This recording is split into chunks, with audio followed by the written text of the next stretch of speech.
If you look around, you will see people wearing turbans, brown, black, white, whatever you call it. Who could do that? Is there a world leader out there who can claim such love, such respect, and such unity? I don't think so. This is Callum Smiles, freelancing for Rebel News in central London on day 10 of national mourning following the passing of Queen Elizabeth II. Thousands of well-wishers and mourners are lining the streets here in London, hoping to catch a glimpse of the Queen as she makes her way to her final resting place in Windsor Castle. I'm here to soak up the atmosphere and ask people what the Queen and the royals mean to them. So I'm here speaking to some women from the Women's Royal Air Force, and they're all veterans, am I right? I just want to know why you've come down today. It's something that obviously we couldn't miss, and we're showing our respects to a wonderful, wonderful monarch. And I don't think anyone will ever see anything like it in their lifetime again. And she was our boss. So we're very, very honoured and very proud to be here today to show it. Are there any particular values you think the Queen brought to the country and maybe of the whole world that you think we'll miss with her passing? Her duty, her dedication, her faith, her kindness, her ability to communicate with anyone from anywhere in the world, her beautiful soul, everything about her. Her duty was incredible. I don't think there's anyone that I've ever seen or will see again with that duty and the hard work that she gave to our world. Well, actually, I was in the British Army, and I served the Queen from 1978 until 1982. And I was in the Royal Engineers, and I thought I moved to Norway, so it was time to come back and pay my respect. So that's why I'm here. And have you got a favourite memory of the Queen? Actually, it's a long story. I met the Queen first time when I was a child, because I was born in Mauritius and my father was in the British Army. And of course, when Mauritius became independent, we got tickets to go and see the Queen. So I was standing here, maybe the Queen was just down here, and we were all kept quiet. And then the police was standing here. When the Queen left to go that way, he said, "You must clap your hand." So we all clap our hands, and the Queen turned around and looked at us and smiled. That was the first time. And then, of course, when I moved to England, I went to the British Army. After the British Army, I went to the police, and I met the Queen a few times then. Why do you feel it's important to come and give back to the community today? Well, look, there's a large proportion of Bangladeshi community here in UK. Today, there's 96,000 packs of samosas and some water being distributed across the Commonwealth, 20,000 in UK. So in Buckingham Palace around here, so over 400 volunteers basically going around with a basket like this and distributing to people. We know, in the Bangladeshi Queen was loved by the people, and she's really, served this country with dignity, integrity, and what we are trying to, we know in Bangladesh community in UK are known for its hospitality industry, and we're basically just saying, and we've come together to say thank you to her for her service, and we're just trying to appreciate all the people who come to pay their respect, and we're just bringing some hospitality. So I'm walking along the River Thames with the masses heading towards Buckingham Palace on, despite being a sombre day, seems to be more a celebration of her life as people have shared stories, communities have come out and shared food, and many people are just hoping to see one final glimpse of the Queen on this truly historic occasion.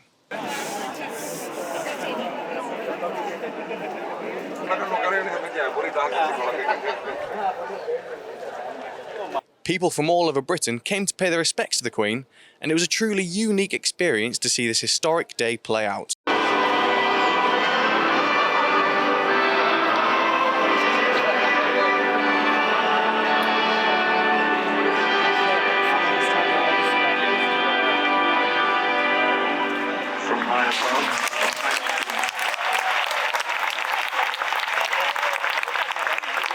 Here in Hyde Park, it was incredible to witness a mass falling of silence as the funeral came to an end and people started to pay their respects. Even now, with the funeral finished, crowds are still pouring into Hyde Park as one of the largest military processions the UK has ever seen leads the Queen towards her final resting place. You also can't help but feel a strong sense of patriotism as the military bands play and the artillery guns echo across London.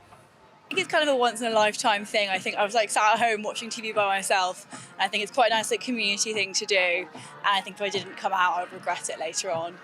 Do you think this sort of event has actually brought the nation together? Yeah, definitely. Like, obviously, it's really sad, but I think it's really nice to see that everyone clearly feels the same way about it. And what would you say is like the finest quality she brought to not just our nation, but the entire world?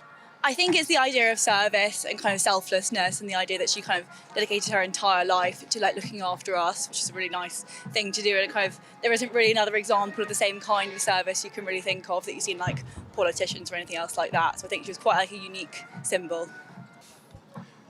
So I'm here with Gloria, who's come all the way from South Shields to be here in Hyde Park today. And Gloria, why do you feel it was important that you made the trip today?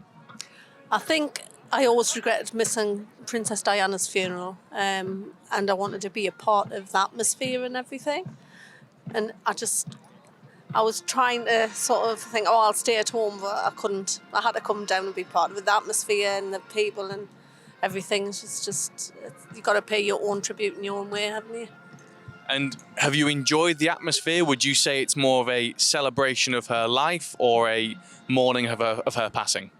Both, actually. It is a celebration of her life. She's had a fantastic life, you know, devoted a life to the people, and I think everyone's come to show the appreciation of that. So, yeah, it's a very sad day, but it's a very moving day as well. One we'll all remember, I think, for the rest of our lives. She dedicated all her life to the service of the people. How could I not come here and pay my respect? Look at the people around you. There are millions of people around the world are paying their respect to this wonderful person. And it's a very sad day for me and for my family, for my friends, as well as for all of us who are here. But at the same time, I want to celebrate her life, the wonderful work that she has done. It's been a sort of an opportunity to get together and to reflect about, you know, the things that the royal events of the last few years, like the wedding of Kate and Will, and the Platinum Jubilee as well. I think we're just, a period of reflection.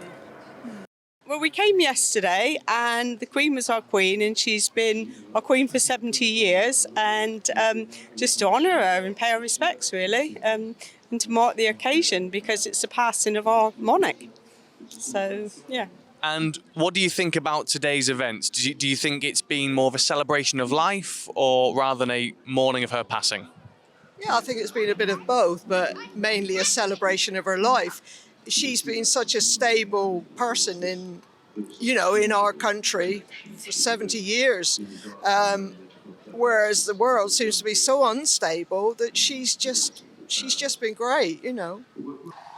After spending the day in central London soaking up the atmosphere, what started off as 10 days of national mourning in a truly British sense has become 10 days of celebration of the Queen's life and legacy. What will happen to the royals remains unclear. But what is certain is that this seems to have brought the country together at a time it's needed most. I've been Callum Smiles for Rebel News. If you've enjoyed our royal reporting here at Rebel News, you can catch more at royalreports.co.uk.